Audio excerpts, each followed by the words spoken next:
Hi everyone, this is Anjali और आज हम करेंगे how to calculate HCF of two numbers. ठीक है। अब लॉजिक तो देखो सेम ही रहता है, किसी भी प्रोग्रामिंग लैंग्वेज में आप प्रोग्राम बना लो, बट प्रोग्राम हम बनाएंगे सी लैंग्वेज में आज।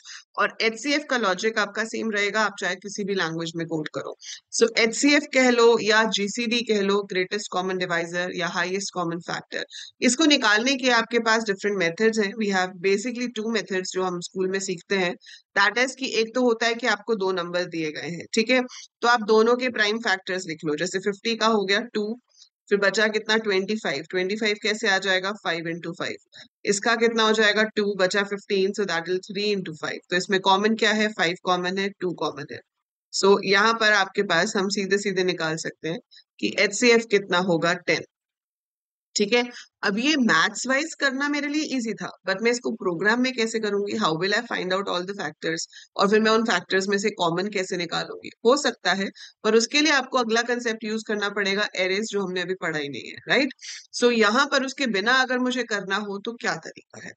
एक और तरीका होता है, आपको अगर याद हो एचसीएफ निकालने का, जिसे कहा जाता है लॉन्ग डिविजन मेथड। सो एक मेथड तो होता है कि फैक्टर्स निकाल लो और फिर कॉमन फैक्टर्स ले लो, उनको आपस में मल्टीप्लाई करो, एचसीएफ आ जाएगा, जो ये वाला मेथड था। सो हम इस मेथड से नहीं कर रहे हैं, हम किससे कर रहे हैं, लॉन्ग डिविजन मेथड से। लॉन्ग डिविजन मेथड कैसे काम करता है कि अगर आपको 50 और 30 का एचसीएफ निकालना है, तो आपने 50 को 30 से डिवाइड किया। डिवाइड करने के बाद आपके पास कुछ रिमाइंडर बच जाएगा। अगर वो रिमाइंडर 0 नहीं है, तो आपने 30 को 20 से डिवाइड किया। अब क्या रिमाइंडर बच गया, 10। फिर आपने इसको फिर से डिवाइड किया। अब आपके पास क्या बचा, 0। सो जब मेरे पास रिमाइंडर 0 बचेगा, उस टाइम पे आप जिस नंबर से डिवाइड कर रहे थे वो आपका एचसीएफ होगा। सो आप यहाँ 10 से डिवाइड कर रहे थे, आपका रिमाइंडर 0 आया, सो योर एचसीएफ इज 10। तब तक हम क्या कर रहे हैं, ये हमारा डिविडेंड है, ये डिवाइजर है, ठीक है। So let's say this is A, this is B. आपके पास रिमाइंडर आया ये आर, तो आप क्या करोगे, अब जो बी था उसको आप ए बना दोगे, और जो रिमाइंडर में है उसको हम बी बना देंगे। We'll repeat the procedure. फिर आपके पास रिमाइंडर 10 आ जाएगा। We will keep repeating the procedure जब तक रिमाइंडर 0 नहीं आ जाता। तो आप इन वर्ड्स को ध्यान से सुनो, मैं क्या बोल रही हूँ। जब तक रिमाइंडर 0 नहीं आ जाता। सो 50 और 30 को देख के तो मुझे नहीं पता चल रहा ना कि मुझे रिपीट कितनी बार करना है, 2 बार करना है, 4 बार करना है। I can't see and tell कि कितनी बार रिपीट करना है, लेकिन मेरे पास कंडीशन है कि जब तक रिमाइंडर 0 नहीं आ जाता तब तक रिपीट करो। लेकिन जब तक को नॉर्मली इंग्लिश में ट्रांसलेट करो तो क्या बनता है, वाइल। सोचने की ज्यादा जरूरत ही नहीं है, तो यहाँ पे कोई कंफ्यूजन ही नहीं है कि हमें कौन सा लूप लगाना है। हम यहाँ पर लगाएंगे वाइल लूप, क्योंकि हमारी कंडीशन ये कहती है कि जब तक रिमाइंडर 0 नहीं आ जाता तब तक आप कैलकुलेट करते रहें। ठीक है। तो हम यूजर से दो नंबर्स पूछ लेंगे। पहले हम यूजर को पूछते हैं कि बताइए दो नंबर्स कौन से हैं जिनका एचसीएफ आपको निकालना है। सो हमने उसको मैसेज दिया, एंटर टू नंबर्स। सो एंटर टू नंबर्स, और हमने नंबर इनपुट करा लिए ए में और बी में। तो मैंने पूछा enter two numbers, I get a number in A, I get a number in B.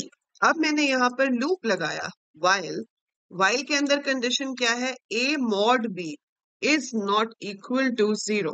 जब तक ए को बी से डिवाइड करके रिमाइंडर 0 नहीं आता है, so while A mod B is not equal to 0, तब तक उस रिमाइंडर को हमने इस वेरिएबल में ले लिया। ठीक है। ए में पुट कर दी बी वाली वैल्यू, बी में पुट कर दी रिमाइंडर वाली वैल्यू। सो जो आपका डिवाइजर था वो अब डिविडेंड बन गया, वो ए बन गया, और जो रिमाइंडर था वो बी में चला गया, सो दैट वो डिवाइजर बन जाए। लूप जब पूरा खत्म हो गया, लूप खत्म कब होगा, जब रिमाइंडर 0 आ जाएगा।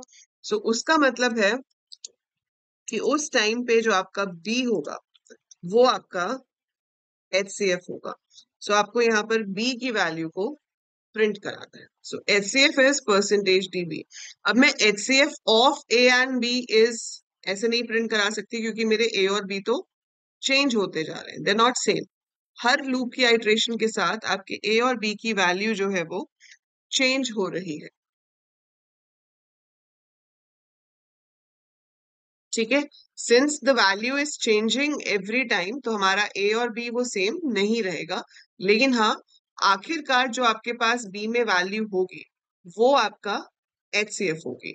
सो जो लास्ट वैल्यू आपके पास बचेगी बी में, that will be considered as HCF. So हम यहाँ पर अभी इनपुट देते हैं. लेट्स से मैंने एंटर किया 45 और दूसरा नंबर है 32. सो इनका HCF है 1 क्योंकि इसमें कुछ भी कॉमन नहीं है. So let's execute once again and enter the numbers जो हमने अभी देखे. सो 50 और 30. So HCF is 10. फिर से एग्जीक्यूट किया. This time I enter 75 and 60. HCF is 15. ठीक है, मैं आपको ये करके दिखाती हूँ जैसे 75 और 16 का कोड के अकॉर्डिंगली कैसे काम कर रहा है.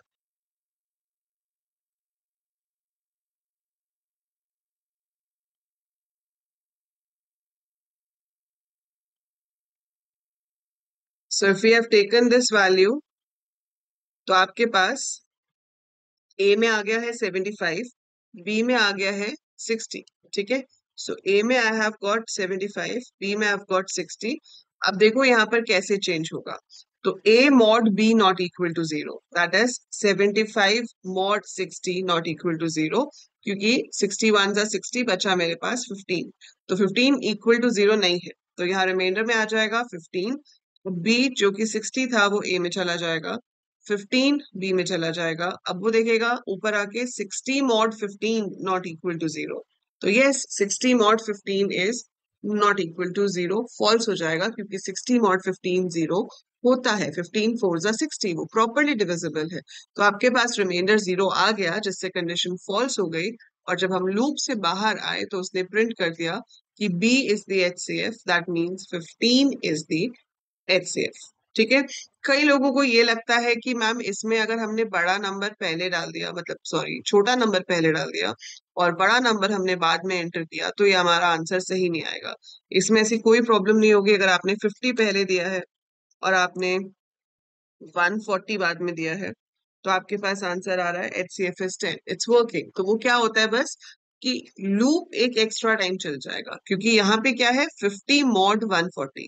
अब 50 140 से तो डिविजिबल है नहीं, तो नॉट इक्वल टू 0 तो आएगा क्योंकि 50 इटसेल्फ इज द रिमाइंडर.